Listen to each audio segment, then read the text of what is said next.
Do you not follow policy? Yeah, right here. 653 officer completely. Yeah, but I appreciate it. Officer right here. You look new, Officer 653. Yeah, maybe that's why you don't follow policy. Maybe. Not professional at all, you know? I'm not. I mean, I don't know you, but I'm saying it's not professional to like... Walk up on the police when they're conducting a traffic stop and get... Well, it's my job to do that. It's my job, yeah.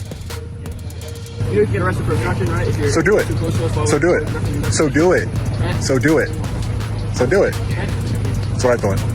Don't threaten me with arrest, man. You don't know what you're talking about, man. You know that. In this video, I think we have a Long Island auditor clip that was sent in to us. It wasn't marked, so credit to him. It does sound like his voice. But the question was asked to us, do officers have to give their name and badge number? No, I don't think it's a law anywhere other than maybe California that an officer has to give their name and badge number. That is a policy at most places. However, I would argue that it is an ego issue with police when somebody requests their name and badge number and you make it difficult and try not to give it to them. Now, is it frustrating when somebody comes up and starts asking questions and trying to videotape you while you're on your traffic stop? Yes, it can be, because it's just one more thing that you got to pay attention to. I get it. And there was just a video that was released the other day while a guy was on a traffic stop. Some dude walks up to him and literally stabs him in the head, and I think he even pepper sprays the cop.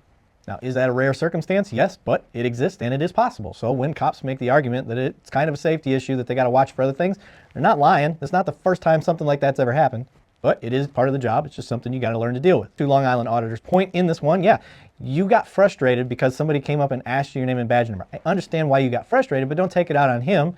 Figure out a way to navigate it with your words. Now, do I believe that this officer needs to be fired or anything like that? No, he just needs to have a talking to from a supervisor. Hey man, people request your name and badge number. You need to give it to them. And don't be threatening people with arrest just because you don't like the way that they're talking to you. I truly do hold us to a higher standard, and we are a public servant. So I agree with Long Island Auditor in this case where he's saying this is why we need these checks and balances when it comes to auditing. It really does create better training for officers later on. This is why I'm able to make these types of videos. The hope isn't to sit here and call out that cop. The hope is they learn from it and we can improve and keep making policing better. And I'm going to give a shout out to Ryan Montiero. I think that's how you say his name.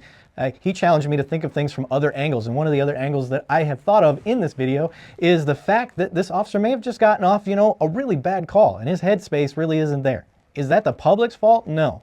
But that's something hopefully the supervisors are looking out for, and something just for people to consider in the back of their mind, that this guy may have just came from a really bad call and his head is just not in the game. He needs to go home. So officers, we need to do better. You're watching DTV, The Donut.